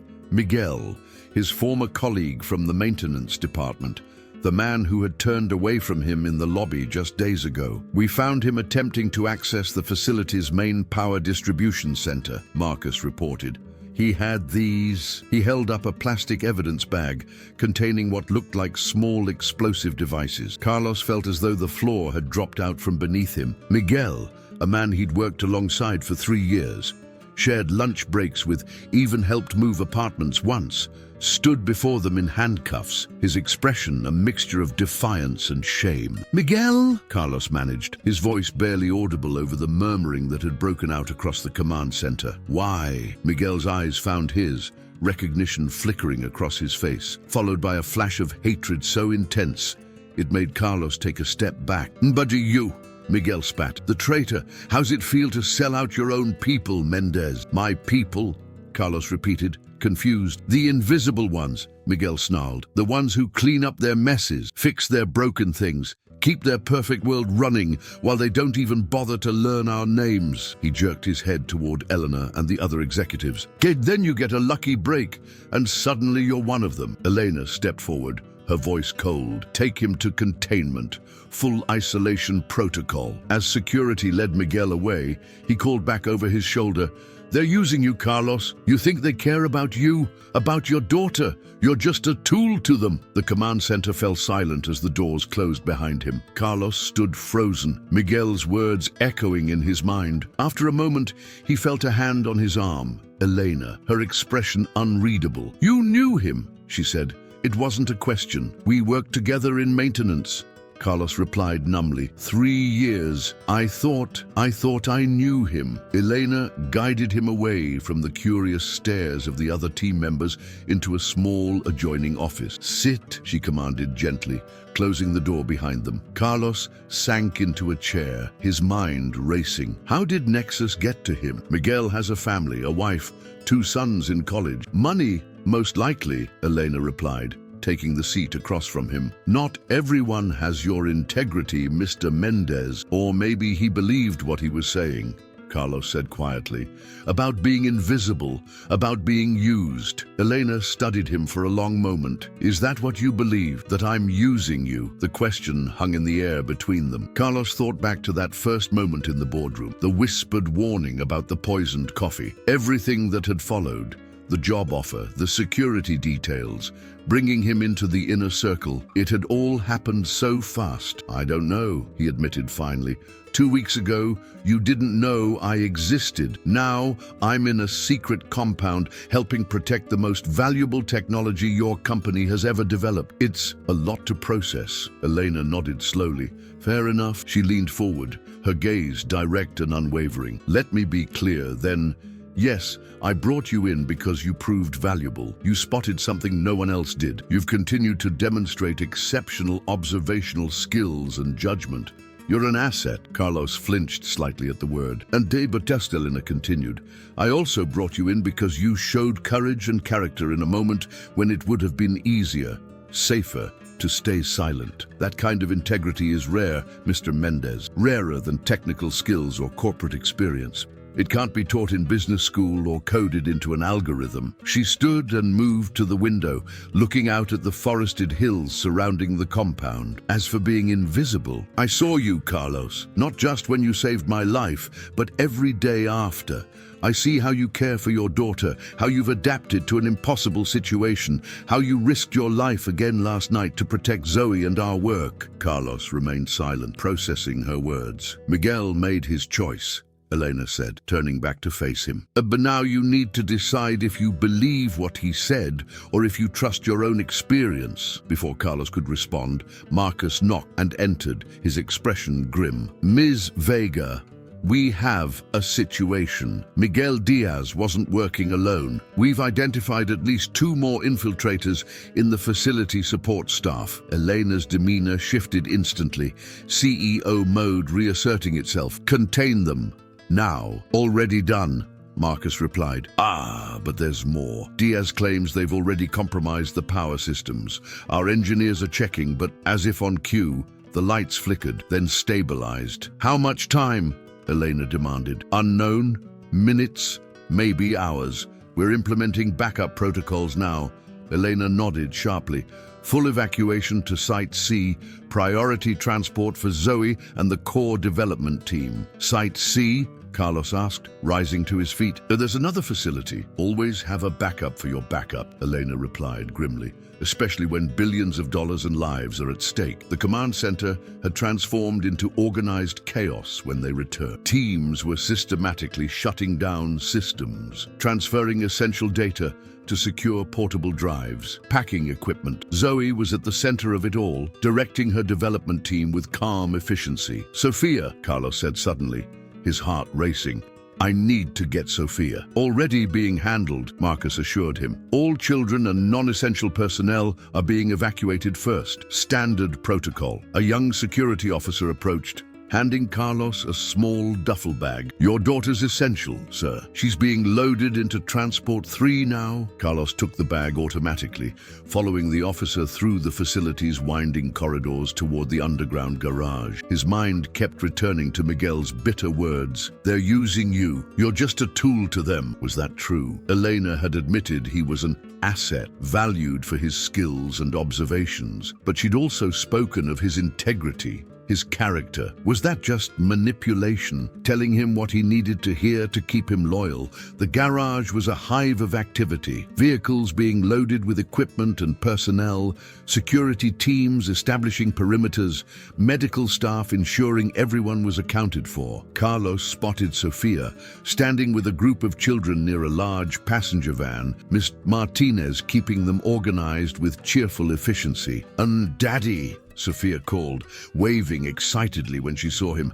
"We're going on another adventure." Carlos knelt to hug her, holding her perhaps a little too tightly. "That's right, mija. Another adventure. Is it because of the bad people?"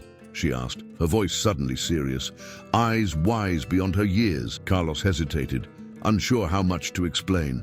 "Yes," he said finally. "There are some people who want to stop the important work Ms. Vega and Ms. Chen are doing." Sophia nodded solemnly. "Dr. Patel told us about quantum encryption.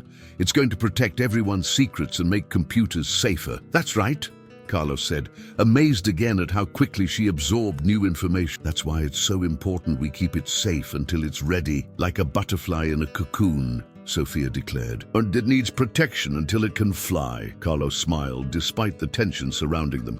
"Exactly like that." "Mr. Mendez," Marcus called from across the garage. "We need you with the core team. Transport 1. Carlos looked back at Sophia, torn. "It's okay, Daddy," she said with surprising maturity. "I'll be with Miss Guide Martinez and my friends. You need to help Miss Vega." He hugged her once more, then watched as she climbed into the van with the other children. Miss Martinez gave him a reassuring nod before following them inside. Transport 1 turned out to be an armored SUV similar to the one they'd arrived in. Elena, Zoe, and several key developers were already inside, along with Marcus and 2 heavily armed security officers. "And power systems are failing faster than anticipated," Marcus reported as they pulled out of the garage, part of a convoy of vehicles spreading out in different directions. "Engineers estimate complete failure within 30 minutes. Our saboteurs were thorough." "What exactly did Miguel do?" Carlos asked. "Planted cascading failure devices throughout the electrical system," Marcus explained grimly. "Very sophisticated. Not something a maintenance worker would know how to do without training. Which means Nexus has been preparing him for this for some time," Elena concluded. "How long has Miguel worked for Vistec?" 5 years, Carlos answered. "He was there before me. A long-term asset," Elena mused. "Just like Harrington, just like Well. They've been placing people in our organization for years, waiting for the right moment." Carlos stared out the window as their vehicle sped down winding mountain roads, following a different route than they'd taken to reach the lodge. "Where exactly is Site C?" "Underground facility beneath one of our data centers," Zoe answered without looking up from her tablet. "Completely off-grid power, isolated networks, bunker-level security. How many of these places do you have?" Carlos asked, incredulous. "Enough," Elena replied simply. "Industrial espionage is a fact of life in our business. We prepare accordingly." The convoy separated at a junction, vehicles heading in 3 different directions. "Decoy protocol," Marcus explained, noticing Carlos's questioning look. "A standard procedure." Their SUV continued for another hour, eventually arriving at what appeared to be an ordinary corporate office park, surrounded by manicured lawns and a discreet security fence. Only when they pulled into an underground garage and descended 3 levels did Carlos begin to appreciate the scale of what lay beneath, a vast, sophisticated facility that made the lodge look like a weekend retreat. As they exited the vehicle, Carlos spotted Raj waiting for them, his usual easygoing expression replaced by focused professionalism. "System transfer complete," he reported to Zoe. "Development environment is ready for final calibrations." "What about the children?" Carlos asked, scanning the busy reception area. "Are they here yet?" Raj looked confused. "Children? There are no children here. This is a secure development facility, not a residential compound." Carlos felt his heart stop. "What? But Transport 3? Transport 3 was headed to the emergency evacuation center." Marcus cut in.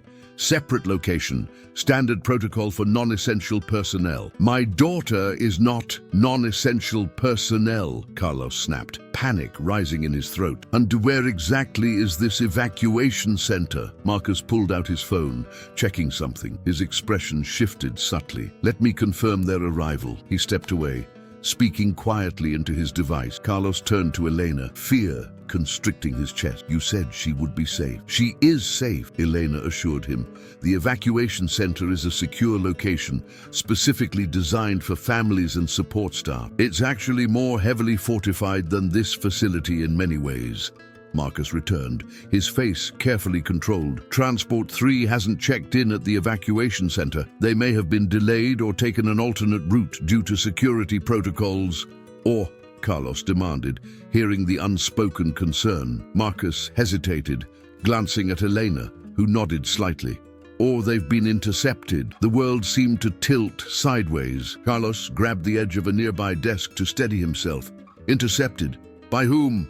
"Nexus." "We don't know that," Marcus said quickly. "It could be a communication issue, or—" "Don't!" Carlos cut him off. "Don't lie to me. Not about my daughter." Elena stepped forward. "Marcus, initiate full emergency protocol for Transport 3. I want satellite tracking, drone surveillance, everything we have." Now, as Marcus moved away, barking orders into his communication device, Elena turned to Carlos. "We will find her," she said, her voice low and intense. "I promise you that." Carlos stared at her, Miguel's bitter words echoing in his mind. "They're using you. You think they care about you, about your daughter." "This is my fault," he said, his voice hollow. "I brought her into this. I should have kept her far away from Vistech, from quantum encryption, from all of it." "No," Elena said firmly. "This is Nexus. This is corporate espionage escalated to unconscionable levels, and we will make them regret it." The next hours were the longest of Carlos's life. Site C's command center buzzed with tense activity as elite security teams coordinated the search for Transport 3. Satellite imagery, traffic cameras, cellular tracking. Every technological resource at Vistech's disposal was deployed to find the missing vehicle. Carlos paced the perimeter of the room, unable to sit still, unable to focus on anything but the gnawing fear that threatened to consume him. Sophia, his bright, curious daughter, his reason for everything, was out there somewhere, possibly in the hands of people willing to commit corporate sabotage, arson, and attempted murder. "We have something," Marcus announced, drawing everyone's attention to the main display. "There's traffic camera caught Transport 3 here, approximately 43 minutes after departure from the lodge." The screen showed the passenger van at an intersection following the expected evacuation route, and then here, 7 minutes later, turning onto Miller Road. Marcus highlighted the footage. "That's a deviation from the planned route." "Forced or voluntary?" Elena asked sharply. "Unknown," Marcus replied. "Are no signs of distress or pursuit visible in the footage. Miller Road leads into the eastern hills," Raj noted, pulling up a map. "Lots of private properties, minimal traffic cameras." Carlos stared at the screen, trying to make sense of it. "Why would they change route? Miss Martinez knows the protocols, doesn't she? She's been with the Executive Childcare Center for 6 years, Elena confirmed. "Thoroughly vetted, extensively trained. She wouldn't deviate without good reason." A cold realization washed over Carlos. Unless she's like Miguel, like Harrington, another long-term plant. The silence that followed confirmed his fears. Elena's expression hardened. "Check her background again." Everything, family, finances, communications, all of it. As analysts scrambled to comply, Zoe approached Carlos, her face drawn with concern. "We'll find them," she said quietly. "Until the entire company is mobilized." Carlos nodded mechanically, but doubt gnawed at him. Miguel's accusations rang in his ears. Had he been naive? Had his decision to accept Elena's job offer, to enter this world of corporate espionage and high-stakes technology, placed his daughter directly in harm's way? "I should have known," he said, his voice barely audible. "I cleaned the executive childcare center for 3 years. Ms. Martinez always seemed perfect, too perfect maybe." Zoe squeezed his arm gently. "You can't blame yourself for not spotting every infiltrator in a company of thousands." "I spotted Harrington," Carlos countered. "That's why I'm here. That's my whole value to Vistec, seeing what others miss." Before Zoe could respond, Raj called out from his workstation, "I've got something." Martinez's phone just pinged a tower near Black Pine Ridge. Marcus immediately pulled up the area on the main display. Remote location, minimal development. Plenty of places to hide a vehicle and occupants. "Do we have any properties in that area?" Elena asked. "Not Vistec directly," an analyst replied, "but there's a listing under Nexus Shell Companies. Recreational property purchased 6 months ago through 3 layers of subsidiaries." Carlos felt his heart rate accelerate. "That's it. That has to be it." Elena turned to Marcus. "Options. Local law enforcement is compromised," Marcus said grimly. "The county sheriff's department received a substantial community donation from a Nexus Front organization last quarter. We can't risk tipping them off. Our security team then," Elena decided, "full tactical response. That will take at least 90 minutes to mobilize and deploy," Marcus countered, "and a large force will be visible for miles in that terrain." Carlos couldn't bear the thought of waiting any longer. "What about a smaller team? Just a few of us, moving quickly, doing reconnaissance?" Marcus shook his head. "Too dangerous. We don't know their numbers or armaments." "I don't care about the danger," Carlos insisted, desperation edging into his voice. "That's my daughter out there." Elena studied him for a long moment, then turned to Marcus. "Prepare 2 teams. Full tactical unit following standard protocols, ETA 90 minutes, and a small advance team, you, me, and Mr. Mendez. We leave in 5 minutes. Marcus looked like he wanted to object, but knew better than to argue with that tone. "Yes, ma'am." "Elena, this is insane," Zoe protested. "You can't go personally. You're the CEO. And this happened on my watch," Elena replied firmly. "To employees and children under my protection. I won't hide behind a desk while others take the risks." She turned to Carlos. "Gear up. Marcus will brief you on what to expect." 10 minutes later, Carlos found himself in the back of an unmarked SUV, wearing a tactical vest and receiving a crash course in the compact handgun Marcus had issued him. "Safety here," Marcus demonstrated. "Magazine release sights. Only point it at something you're willing to destroy. Keep your finger off the trigger until you're ready to fire." Carlos handled the weapon gingerly, simultaneously terrified by and grateful for its deadly potential. "I've never fired a gun before. With luck, you won't need to today either," Marcus replied, though his expression suggested he didn't believe in luck much. "Stay behind me, follow instructions exactly, and remember, observation is your strength. See what others miss." Elena sat in the front passenger seat, similarly outfitted in tactical gear, studying satellite imagery of their destination on a tablet. Gone was the polished corporate executive.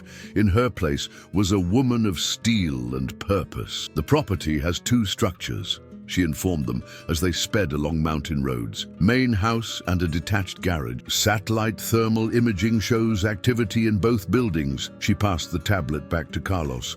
12 heat signatures in the main house, clustered in what appears to be a large central room. Based on size, at least 8 are children. Carlos studied the ghostly thermal images, his heart racing at the thought that one of those small heat signatures was Sophia. "What's the plan?" "Reconnaissance first," Marcus replied.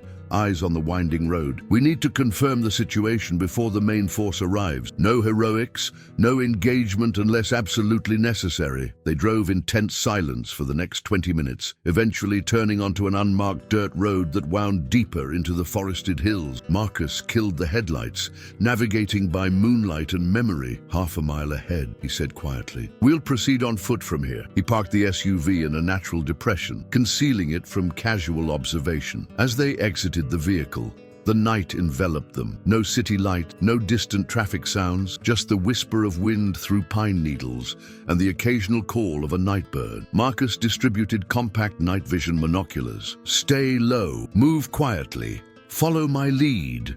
They moved through the forest like shadows, Marcus in front, Carlos in the middle, Elena bringing up the rear. Despite his lack of military training, Carlos found himself falling into a natural rhythm, placing his feet carefully, avoiding branches that might snap. After 15 minutes of slow progress, Marcus raised his fist, signaling a halt. He pointed ahead to where the trees thinned, revealing a clearing with a rustic cabin and detached garage. Warm light spilled from the windows, and 2 SUVs were parked in the driveway. 2 sentries, Marcus whispered, indicating the front porch where 2 men stood smoking, compact submachine guns slung across their chests. Carlos felt his mouth go dry at the sight of the weapons. These weren't corporate spies playing at espionage. They were professional mercenaries, ready for violence. Marcus led them in a wide arc through the trees until they reached a position with a clear view through one of the cabin's side windows. Carlos raised his monocular, adjusting the focus. His heart nearly stopped. There, sitting in a circle on the cabin's wooden floor, were 8 children, including Sophia. They appeared unharmed, engaged in what looked like a board game, though their expressions were subdued. Miss Martinez sat nearby in a chair, her posture rigid, hands folded in her lap. 3 armed men stood at various points around the room. "They're okay," Carlos breathed, relief washing over him. "Sophia's okay. For now," Marcus whispered grimly. "But this is clearly a hostage situation. Professional operators, well armed. This isn't standard corporate espionage anymore." "What do they want?" Carlos wondered aloud. Elena's expression was cold as ice. "Leverage. The quantum encryption launch is tomorrow. They've failed to steal it, failed to sabotage it. This is their last desperate play." As if summoned by her words, Carlos's phone vibrated in his pocket. Unknown number. He showed the screen to Marcus, who nodded grimly. "They were expecting us." "Put it on speaker," Carlos answered the call. "Hello, Mr. Mendez," a smooth, cultured voice replied. "I was wondering when you'd arrive. I'd invite you in, but I think we're more comfortable maintaining some distance for now." Carlos's blood ran cold. "Who is this?" "Someone with a business proposition for Ms. Vega, whom I assume is with you, along with the ever-capable Mr. Reed." Elena moved closer to the phone. "This is Vega. What do you want?" "Simple, really. The complete quantum encryption architecture. All code, all hardware specifications, all documentation delivered to us by dawn. Or," Elena's voice was steady, but Carlos could see the tension in her jaw. "Or we start sending the children home one piece at a time," the voice replied, chilling in its casualness. "Beginning with the daughter of your new pet project, Mr. Mendez's little Sophia, I believe. Charming child, very bright. Keeps talking about quantum entanglement. Impressive vocabulary for her age." Carlos's vision blurred with rage and terror. He gripped the phone so tightly his knuckles turned white. "That's not going to happen," Elena replied calmly. "You harm any of those children, and there won't be a place on this planet where you can hide from me." The man on the phone laughed softly. Bold words from someone with no leverage. "You have until dawn. I'll text instructions for the data transfer." The line went dead. Carlos looked at Elena, his world collapsing around him. "What do? We don't negotiate with terrorists," Marcus said firmly. "The tactical team will be here within the hour. They'll kill the children the moment they detect an assault." Elena cut him off. "You know that, Marcus. So we just give them what they want."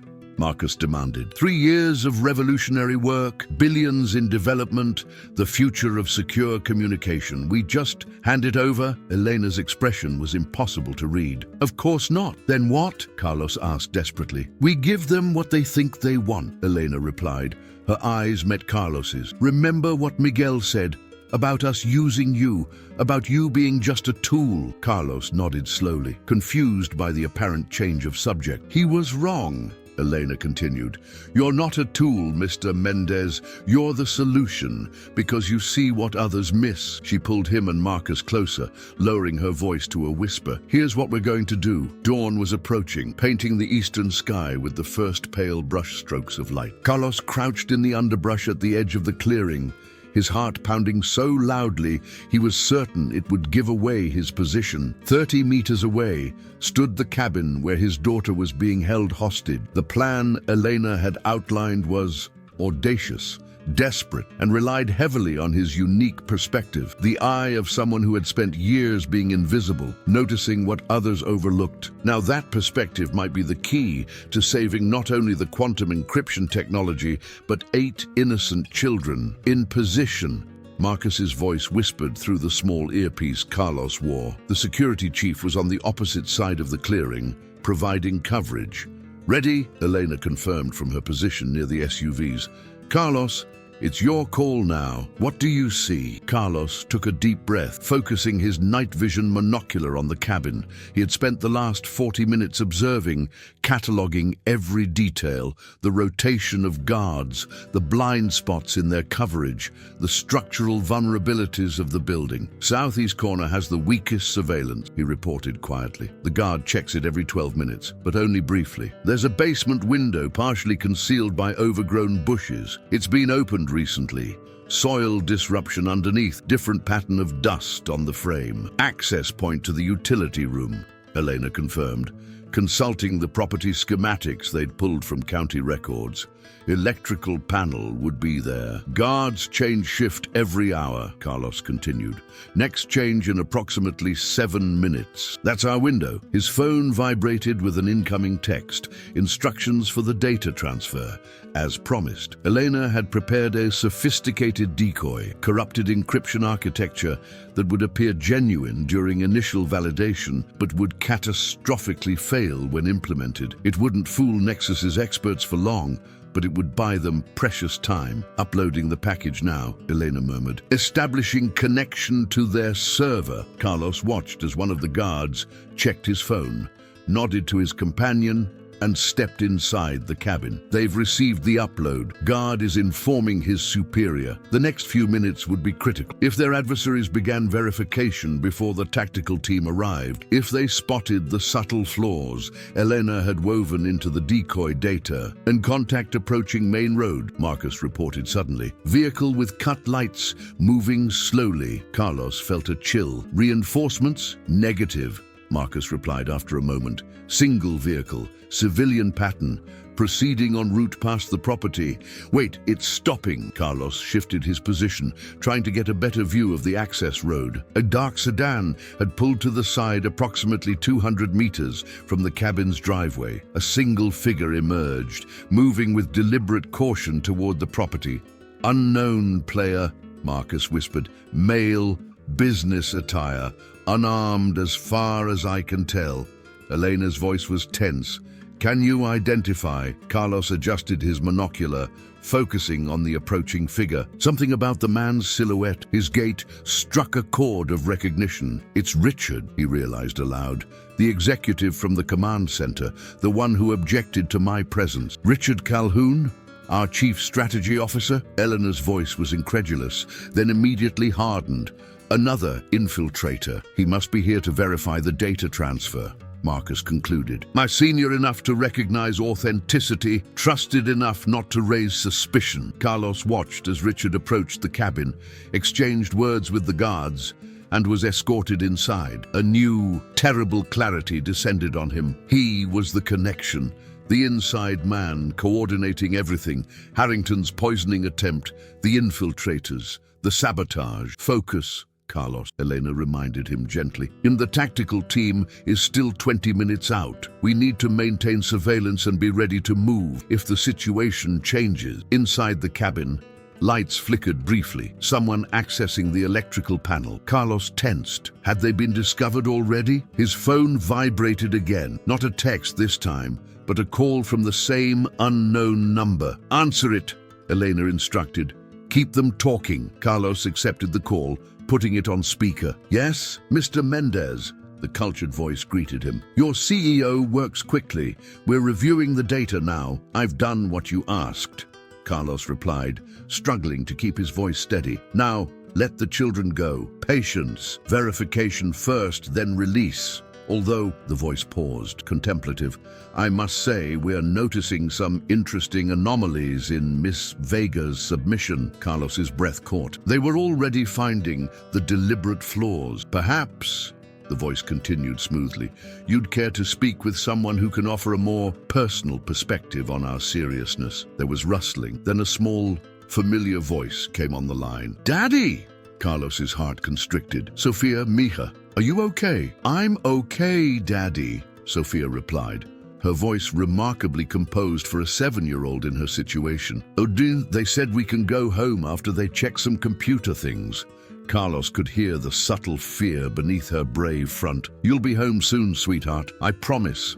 I'm going to bring you home. Mr. Mendez, the original voice returned. Touching as this is, I suggest you encourage Ms. Vega to provide the authentic encryption architecture immediately. Our technical team has identified at least 3 critical inconsistencies already. The line went dead. Carlos looked up, meeting Elena's gaze across the clearing. She had heard everything through their connected comms. They know, he said simply. Then we move now, Elena decided.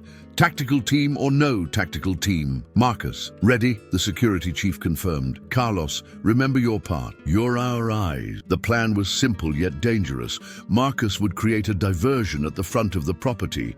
Elena would access the cabin through the basement window, disrupt the power, and begin extracting the children. Carlos, with his intimate knowledge of being unseen, would guide them through the blind spots in the guards, coverage to the extraction point. Carlos checked his watch. Guard rotation in 30 seconds. Marcus, on your mark, executing, Marcus replied. From the far side of the property came a sudden, tremendous crash, followed by the blaring of car alarms. Marcus had remotely triggered the security systems of both SUVs in the driveway. The reaction was immediate. Guards rushed from the porch toward the vehicles, weapons raised, shouting instructions to each other. Carlos watched through his monocular as Elena darted from her position to the southeast corner of the cabin, disappearing beneath the overgrown bushes. Front clear, Carlos reported. 2 guards at vehicles, one moving to perimeter check. Blind spot at rear entrance open now. His pulse raced as he counted the seconds. Elena would be accessing the electrical panel, preparing to plunge the cabin into darkness at the precise moment when most of the security team was focused on the distraction outside. 3 additional figures exiting cabin, he continued. 2 armed, plus Richard Calhoun, appears to be arguing with security leader. Through his monocular, Carlos could see Richard gesturing angrily, pointing at the SUVs, then back at the cabin. The head of security was shaking his head, hand pressed to his earpiece, clearly receiving conflicting information. Suddenly, the entire property went dark. Elena had cut the power. Moving to position 2, Carlos said, already in motion, using the chaos and darkness to approach the rear of the cabin. His time as a janitor had taught him how to move silently, how to blend with shadows, how to be present yet unseen. He reached the back entrance just as the cabin's emergency generator kicked in, bathing the interior in dim, uneven light. Through a window, he could see confusion inside, guards rushing to secure the children, who had been grouped in the center of the main room. Elena, status, he whispered into his comm. Basement secured, came the reply. Access to main floor in 20 seconds. Rear entrance clear for the next 40 seconds based on guard rotation, Carlos confirmed. He moved to the door, testing the handle, locked, as expected. From his pocket, he withdrew a small device Marcus had given him, a sophisticated electronic lockpick that would work on most standard security systems. The door clicked open, just as Eleanor appeared at the top of the basement stairs inside. She spotted him and nodded once, then moved with silent efficiency toward the main room. Carlos slipped inside, staying low, using furniture and architectural features for cover, skills honed through years of moving through occupied spaces without disturbing the occupants. The children were huddled together, Miss Martinez standing protectively in front of them despite her role in their abduction. Perhaps she'd had a change of heart, or perhaps she was simply maintaining her cover. Either way, she was positioned between the children and 3 armed guards. Carlos caught sight of Sophia, her small face tense but unafraid. His brave, brilliant daughter. He had to get her out safely. Elena appeared at his side like a ghost. Martinez is compromised but cooperating, she whispered. She'll create a distraction on my signal. Be ready to move the children through the kitchen to the rear exit. Carlos nodded, his focus absolute. He studied the room, mapping the safest path through the chaos that was about to erupt. Elena activated her comm. Marcus, status on tactical. 8 minutes out, came the terse reply. Perimeter team already deploying. Executing phase 2. Elena decided. She raised her hand, catching Ms. Martinez's eye across the room, and gave a subtle nod. What happened next unfolded with dizzying speed. Ms. Martinez suddenly clutched her chest and collapsed dramatically, drawing the attention of the nearest guards. Elena moved in the same instant, deploying a small device that emitted a piercing, disorienting sound. Now, Elena shouted to Carlos above the noise. He rushed to the children, gathering them with urgent whispers. This way, quickly and quietly. Sophia was at his side in an instant, helping to organize the other children. Single file, hands on shoulders, just like fire drill, she instructed, her voice steady despite the chaos erupting around them. As gunfire erupted at the front of the cabin, Marcus engaging the exterior guards, Carlos led the children through the kitchen toward the rear exit. Elena provided covering fire from behind, keeping the interior security team pinned down. Daddy, Sophia whispered as they reached the door. The man in the suit has a phone. He's calling someone. Carlos glanced back. Through the confusion, he spotted Richard Calhoun, partially concealed behind a support column, speaking urgently into a satellite phone. Elena! He called. Richard is calling for backup. Elena swiveled, spotted Calhoun, and fired a precise shot that sent the phone flying from his hand. The executive ducked behind the column, cursing loudly. Carlos pushed open the rear door, checking for threats before ushering the children outside. Stay low, move fast, follow the path I show you, he instructed, guiding them toward the extraction point Marcus had designated. The forest offered cover as they moved in a tight group. Carlos at the front, Elena bringing up the rear. In the distance, they could hear the approaching sound of helicopters, the tactical team arriving at last. They had nearly reached the extraction point when a figure stepped out from behind a tree directly in their path. Richard Calhoun, somehow having circled around the cabin during the chaos, stood before them with a pistol raised. That's far enough, he said coldly. The children stay here. Carlos pushed Sophia behind him, positioning himself between the gun and the children. It's over, Richard. Listen to the helicopters. Your mercenaries are surrounded. It's not over until I say it's over, Richard snarled. Do you have any idea what's at stake here? Quantum encryption will remake the digital landscape. Whoever controls it controls the future. Vistec doesn't deserve that power. They don't understand how to use it. A Nexus does, Elena asked, her own weapon trained on Richard from several paces back. Richard laughed bitterly. Nexus, Vistec, corporations are just vehicles. This is about power, real power. You're not leaving here with these children, Carlos said firmly, and you're not stopping the launch. Richard's eyes narrowed. Oh, the janitor who ruined everything, he said, voice dripping with contempt. You should have stayed invisible, Mendez. You should have stayed in your place. He is exactly where he belongs. Elena countered. See, that's what you never understood, Richard. Value isn't determined by title or education or social standing. It's determined by character, by the choices we make when tested. Her gaze shifted momentarily to Carlos. By the courage to speak up when it matters most. Richard's finger tightened on the trigger. Very inspiring. But it doesn't change the fact that I'm the one with the gun pointed at your precious janitor. Former janitor, Carlos corrected, current head of observational security. And you might want to check your blind spot. Richard's expression flickered with confusion, just as Marcus Reed emerged silently from the dense underbrush behind him, pressing a pistol to the back of his head. Drop it, Marcus ordered, or find out if your severance package includes a closed casket funeral. Richard hesitated, then slowly lowered his weapon. Marcus kicked it away before securing his hands with zip ties. As the tactical team converged on their position, securing the area and taking custody of Richard, Carlos knelt and gathered Sophia into his arms, holding her so tightly she squeaked in protest. "Daddy, you're squishing me!" He loosened his grip slightly, tears of relief streaming down his face. "I'm sorry, Mija. I was so scared." Sophia looked up at him with those wise, intelligent eyes. "I wasn't scared. I knew you would come. You always fix everything." Elena approached, holstering her weapon.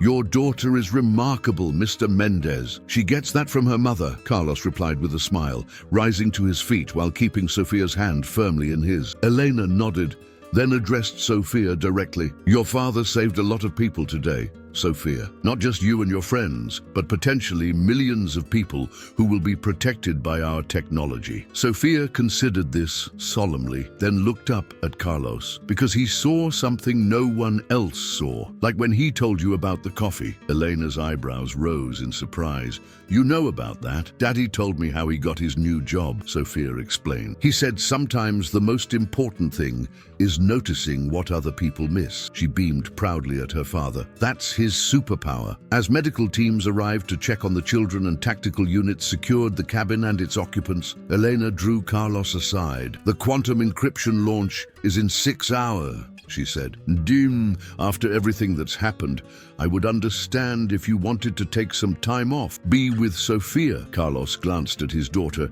now excitedly describing the night's events to a patient paramedic. "What about security for the launch? After all this, Nexus might still have other operatives we haven't identified." "That's precisely why I need you there," Elena replied. "Your superpower, as Sophia calls it." She smiled slightly. "Unless you'd prefer to return to maintenance." Carlos thought about the journey that had brought him here, from invisible janitor to key security personnel, all because he had chosen to speak up when it mattered most. "I'll be there," he decided. "Sophia too, if that's all right. After everything she's been through, I don't want to let her out of my sight." "Of course," Eleanor agreed. "In fact, I think she should be on stage with us. The world should see what we're really protecting with this technology. Not just corporate assets or digital information, but the future, her future." 3 days later, as the global headlines celebrated Vistec's revolutionary quantum encryption system, a different, smaller story appeared in the company newsletter. Former maintenance staff member promoted